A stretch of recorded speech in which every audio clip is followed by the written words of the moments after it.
The gold sovereign is without doubt one of Britain's most famous coins, a coin so rich in history it's considered by many as the flagship coin of the Royal Mint. The sovereign has a long-held reputation for dependability and is seen by some as a safe haven in uncertain times.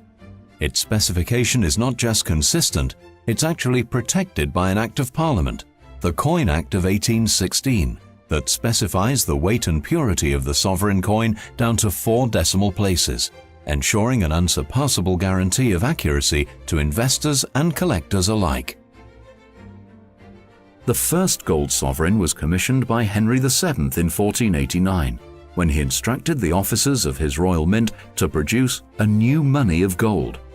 A magnificent coin, it said much about the ambitions of the new Tudor dynasty. The sovereign as we know it today is just as impressive. It made its debut to great acclaim in the reign of George III and quickly became one of the world's best-loved coins. By the mid-19th century, it had become recognized as legal tender in 36 British colonies and codependencies, as well as countries such as Brazil, Egypt and Portugal, assuming the mantle of the chief coin of the world, a position it maintained into the 20th century, where it took on a central role in the international investment bullion market, a role it continues to play to this day. Its now famous design, St. George slaying the dragon by Benedetto Pistrucci, was a spectacular departure from tradition. The way Benedetto Pistrucci depicted George and the Dragon on this particular coin in 1817 was very neoclassical. It was very of the time, kind of similar to the Elgin marbles in a way that had just come over to Britain at that time. It was an expressly and very deliberate classical representation of the George and the Dragon story, of a depiction of that myth. Classically beautiful, it's a design now synonymous with the British gold sovereign, and before the end of the 19th century graced the reverse of the 5 highest denomination coins in the realm. The design's popularity has been borne out by its presence on the sovereigns of every monarch since. It appeared on every bullion sovereign of the 20th century, and relinquished its place only 4 times in the Queen's long reign. In 1989 for the special proof coins celebrating the 500th anniversary of the original Tudor sovereign, in 2002 the Queen's Golden Jubilee year, in 2005, and most recently on the magnificent 2012 Diamond Jubilee sovereign. For the reverse of the 5 coins in the 2012 gold sovereign family, 5 artists were invited to submit ideas for a fresh interpretation of St. George's legend.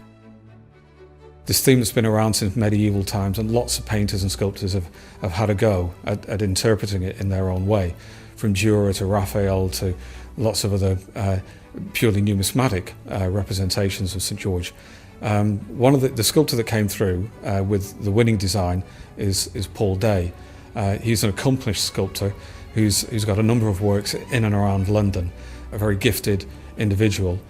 He produced the model himself in clay, and we translated the clay model into the tooling that we needed to make the coin. It's a very aggressive or dynamic depiction of St. George and the Dragon. It's the classical niceties, in a way, of Pistrucci's St. George. He hasn't followed at all, and it's very difficult when you're following something that's got this tradition to do something fresh. So it's very different from what has gone before, very deliberately so. And it's a terrific design that he's managed to create. Paul Day chose to opt for a romantic version of the St. George and the Dragon theme, a medieval knight of Arthurian legend rather than a classical hero. He's given the dragon a more threatening attitude and size so that it represents a real menace, and has made the reverse as engaging as possible. The strictly limited edition proof coins have already sold out, but the investment and brilliant uncirculated grade 2012 sovereigns are still readily available to investors and collectors alike.